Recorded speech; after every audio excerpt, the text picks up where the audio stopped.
अगर आप एक नौकरी पेशा हैं, आपका पीएफ कटता है, तो ये खबर आपके लिए बहुत महत्वपूर्ण है क्योंकि पीएफ के कुछ नियमों में बहुत बड़ा बदलाव किया गया है। एक एक करके आपको बताऊंगी, इस वीडियो को लास्ट तक जरूर देखें और आपके सारे सवालों के जवाब आपको इस वीडियो में मिल जाएंगे। नमस्कार, मैं हूं आपके साथ ममता तिवारी और आप देख रहे हैं न्यूज़ 18 का डिजिटल प्लेटफॉर्म। अब नौकरी पेशा लोग बीमारी, शिक्षा, शादी और घर जैसी जरूरतों के लिए अपने पीएफ अकाउंट से पात्र 75% राशि का 100% तक पैसा निकाल सकेंगे। केंद्र सरकार ने पुरानी 1952 की व्यवस्था को बदलकर अब सामाजिक सुरक्षा संहिता के तहत 29 जून से देश में नई ईपीएफ स्कीम लागू की है।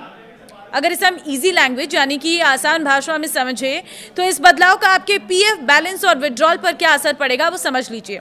देखिए, पहला सवाल यह है कि सरकार ने पीएफ से जुड़ा कौन सा नया नियम लागू किया है, तो उसका जवाब यह है कि केंद्र सरकार पुरानी ईपीएफ स्कीम 1952 की जगह अब ईपीएफ स्कीम 2026 को नोटिफाई कर दिया है।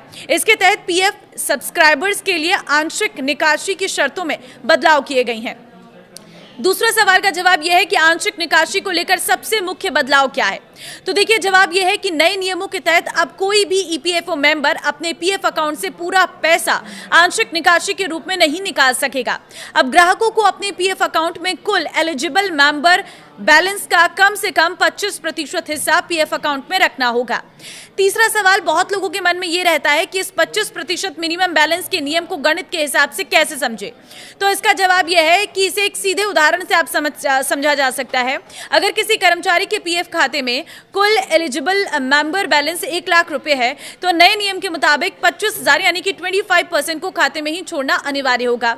इस राशि को निकालने की अनुमति नहीं होगी। इसके बाद जो शेष 75,000 यानी कि 75% बचेगा उसे ही निकाल सकेंगे। अब चौथा सवाल ये भी रहता है कि क्या ये मिनिमम बैलेंस का नियम सिर्फ कर्मचारी के हिस्से पर लागू होगा या एम्प्लॉयर के हिस्से पर भी, तो जवाब ये है कि ये नियम दोनों पर समान रूप से लागू होगा। योजना की परिभाषा के अनुसार एलिजिबल मेंबर बैलेंस की गणना कर्मचारी और नियोक्ता दोनों के योगदान को मिलाकर की जाती है। दोनों ही फंड्स के कुल योग में 25% की अनिवार्य कटौती के करने के बाद बची हुई राशि की निकासी के योग्य मानी जाएगी। अब सवाल ये भी रहता है कि नई स्कीम के तहत किन जरूरी कामों के लिए पीएफ से आंशिक निकासी की जा सकती है, तो जवाब यह है कि ईपीएफ स्कीम 2026 में सदस्यों को कोई जरूरतों के लिए आंशिक निकासी की अनुमति दी गई है, जिसमें घर बनाने या खरीदने से जुड़े काम हैं। सदस्य घर या फ्लैट खरीदने, मकान निर्माण के लिए प्लॉट खरीदने, नया घर बनवाने, होम लोन के रिपेयर और मकान की मरम्मत या सुधार के लिए पैसा निकाल सकते हैं। इसके अलावा बीमारी, शिक्षा, शादी जैसी जरूरतों के लिए भी पैसा निकाला जा सकेगा। छठा सवाल ये रहता है कि अगर किसी कर्मचारी ने 12 महीने यानी कि 1 साल की नौकरी भी पूरी नहीं की है, तो क्या वो ये पैसे निकाल सकता है, तो जवाब ये है कि हाँ, संशोधित नियमों में इस स्थिति के लिए भी विशेष प्रावधान किया गया है। यदि कोई कर्मचारी 12 महीने से कम की सेवा के बाद नौकरी छोड़ देता है, तो वो भी निर्देशित शर्तों और नियमों के अधीन अपने पीएफ खाते से आंशिक निकासी का दावा कर सकता है। पहले के मुकाबले इसमें नियमों को थोड़ा ज्यादा फ्लेक्सिबल बना दिया गया है। इस नई योजना ईपीएफ स्कीम 2026 को लाने के पीछे का क्या मुख्य उद्देश्य है वो भी समझ जाइए। इस नई योजना का दोहरा उद्देश्य है। पहला उद्देश्य है कर्मचारियों को नौकरी के दौरान जरूरत पड़ने पर आसानी से पैसा मिल सके। दूसरा सबसे महत्वपूर्ण उद्देश्य ये सुनिश्चित करना है कि कर्मचारी अपनी पूरी रकम समय से पहले ना निकालें, जिससे उनके रिटायरमेंट के बाद के लिए बचत सुरक्षित रहे। तो क्या इस बदलाव से नौकरी पेशा लोगों की इन हैंड सैलरी या मासिक योगदान पर कोई असर पड़ेगा, तो उसका जवाब है नहीं। इस बदलाव का आपकी हर महीने कटने वाली पीएफ की राशि या इन हैंड सैलरी पर कोई सीधा असर नहीं पड़ेगा। आपके वेतन से पीएफ का योगदान पहले की तरह जारी रहेगा। ये नया नियम केवल उन स्थिति में प्रभावी होता है जब आप अपने जमा फंड से एडवांस या आंशिक रूप से पैसा निकालने के लिए आवेदन करते हैं।